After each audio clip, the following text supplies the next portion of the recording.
주님께서 여러분과 함께 마테오가 전한 거룩한 복음입니다.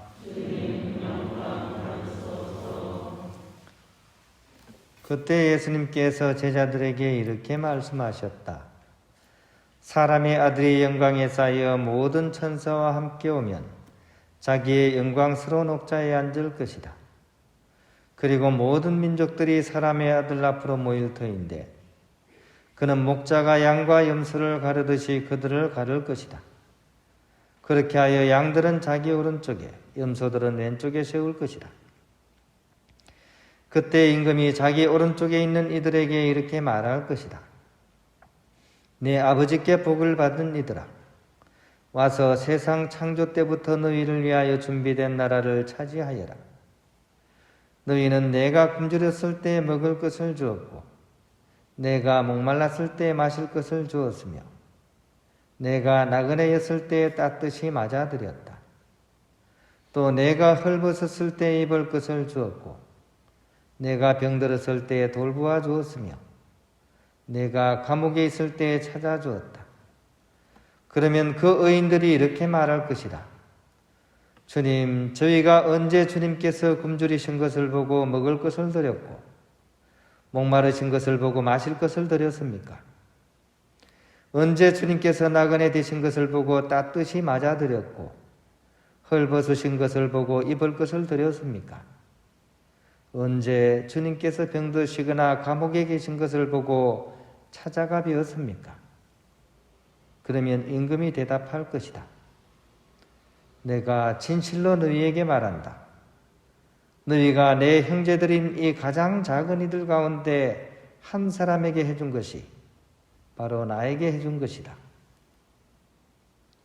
주님의 말씀입니다. 그리스도님 찬양합니다. 평화를 빕니다. 우리 오늘 우리 헝가리 성녀 엘리사벳 이렇게 제속 프란치스코의 수호자 이렇게 주기를 이렇게 보내고 있습니다. 이분의 어떤 일화에 대한 것들 이렇게 찾아보니까 그렇게 자료가 많지는 않더라고요. 그래서 이제 인터넷을 좀 이렇게 찾아봤더니만 내용이 많은 게 있더라고요. 그래서 좀 그것을 요약해서 좀 들려드립니다. 요약을 했는데도 많아요. 한 페이지 반이나 됩니다. 오늘은 이 자선 사업의 수호성인이고 제속 프란치스코의 수호성인으로 공경받고 있는 헝가리 성녀 엘리사벳 수도자 기념일입니다. 엘리사벳이라는 이름의 성녀는 여러 명인데 그 중에서도 오늘 기념일로 지내는 헝가리인 왕비 엘리사벳이 가장 널리 알려져 있습니다. 1207년 헝가리의 왕 안드레아 2세의 공주로 태어난 엘리사벳은 불과 4살 때 정치적인 이유로 충부 독일 튀링겐의 영주의 아들 루드비히와 약혼을 했고 이 바르트부르크 성에서 7살 위인 그와 함께 어린 시절을 살게 됩니다. 바르트부르크 성에서는 호사스러운 연애가 자주 베풀어졌으므로 신앙생활에 많은 지장을 줄 수 있는 곳이었지만 엘리사벳은 그 영향을 별로 받지 않았고 그런 환경 속에서도 신앙생활을 참으로 충실히 하는 그런 어린 시절을 보냈다고 합니다. 한 번은 양어머니인 성주의 부인, 그러면 시어머니겠죠, 그죠? 소피아의 인솔로 미사에 참배를 했었습니다. 신분상 그녀의 머리에는 화려한 황금관이 씌워져 있었습니다. 그런데 어느 날 못 박히신 예수님의 성상 앞에서 기도하다가 엘리사벳은 문득 예수님의 머리에 가시관이 씌어 있음을 발견하고는 즉시 자기 머리에서 금관을 내려놓았다고 합니다. 이것을 보고 양어머니가 나무라자 어머니, 예수님께서는 가시관을 쓰고 계시는데 제가 어떻게 금관을 쓰고 그 앞에 있겠습니까? 라고 말했다고 전해집니다. 1221년 엘리사벳이 14살이 되었을 때 루드비히가 어린 몸으로 튀링겐의 영주가 되자 성대한 결혼식을 이렇게 올리게 됩니다. 남편인 루드비히는 진심으로 아내를 사랑했고 엘리사벳은 남편을 지극정성으로 이렇게 섬겼다고 합니다. 그리고 행복한 가정 생활을 얘기하면서 이 부부는 3명의 자녀를 낳았다고 합니다. 한편 1221년도에 작은 형제회가 독일에 이제 정착을 하게 되었는데, 이것은 엘리사벳의 생애에 또 한 번의 그런 큰 영향을 미치는 사건이 됩니다. 작은 형제회 독일 광구의 로데그라는 형제가 엘리사벳의 영적 지도자로서 아시시 프란치스코의 그런 이상에 대해서 가르쳤고, 엘리사벳은 이것에 대해서 이렇게 큰 감명을 받았다고 전해집니다.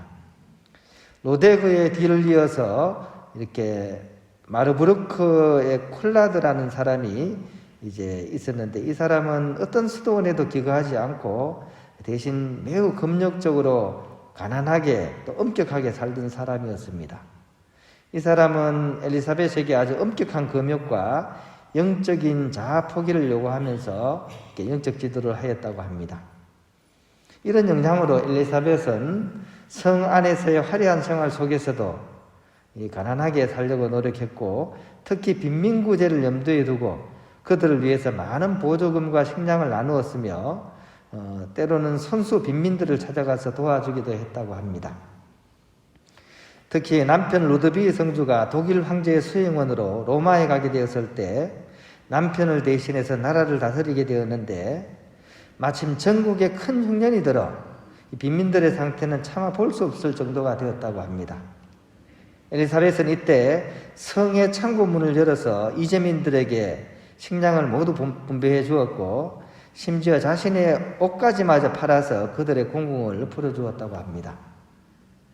신화 중에는 이런 이 왕비의 적극적인 구제 사업에 불만을 품고 이게 성주가 돌아왔을 때 이 일을 고자질해서 일러 바치게 됩니다.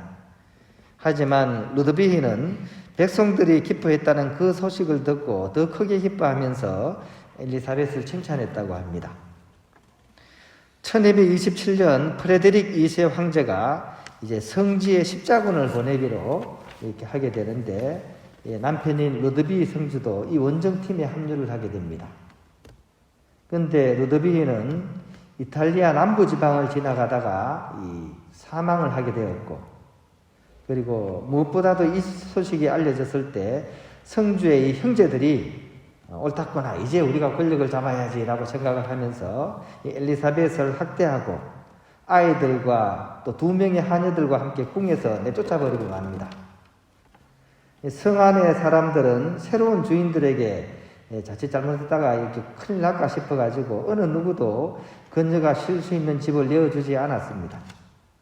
하지만 엘리사벳은 생계를 위해서 시녀들과 함께 할 수 있는 최선을 이렇게 다했고, 또 이제 2명의 시녀와 함께 마르부르크에 있는 프란치스코의 성당 근처의 작은 집에서 그렇게 몸을 담고서 살아갔다고 합니다.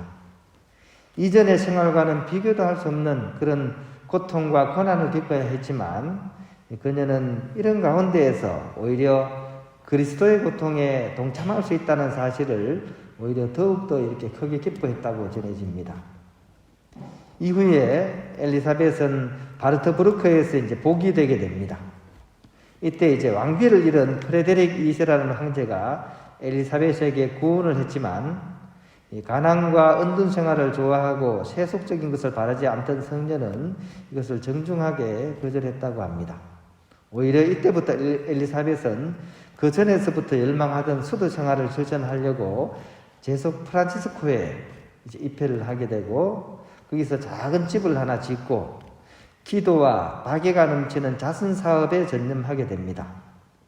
하느님을 향한 그런 깊은 신심과 자선을 위한 그런 고된 노동을 이렇게 하다가 이제 지쳐버린 그녀가 결국 1231년 11월 17일에 이렇게 일찍 세상을 떠나게 됩니다. 이때 그녀의 나이가 24살이었다고 합니다. 교황 그레고리오 9세는 1235년 이탈리아 페루지아에서 바로 이 엘리사벳 성녀의 그런 시성식을 성대하게 거행함으로써 성년 반열에 올리게 됩니다. 우리가 알고 있는 그런 성인 성녀들은 교황이나 주교 혹은 신부나 수도자가 대부분이었지만, 오늘 기념일로 지내는 헝가리의 성녀 엘리사벳은 남편과 세 아이를 가졌던 가정의 보통 어머니였습니다. 이러한 평범한 가정생활 속에서도 엘리사벳은 자기가 받은 모든 재산과 권력으로 누구보다도 열심히 하느님의 일을 위해서 그것을 모두 봉헌하고 헌신하면서 살아갔습니다. 엘리사벳 성녀가 보여준 것처럼 바로 성실한 가정생활 안에서도 얼마든지 우리가 주님의 참다운 제자가 될 수 있다는 사실을 우리가 기억하고 우리 또한 우리의 삶 안에서 이렇게 성화를 이루어서 우리 모두 꼭 성인의 반열에 들었으면 좋겠습니다. 무슨 그런 말씀을 이렇게 생각하지 마시고 우리가 다 성화되어서 성인이 되도록 불림을 받은 사람이라는 사실 우리가 꼭 기억하고 우리에게 하루하루들 이렇게 허투루 낭비하지 말고 성화시켜서 우리 모두 꼭 성인의 반열에 들었으면 좋겠습니다.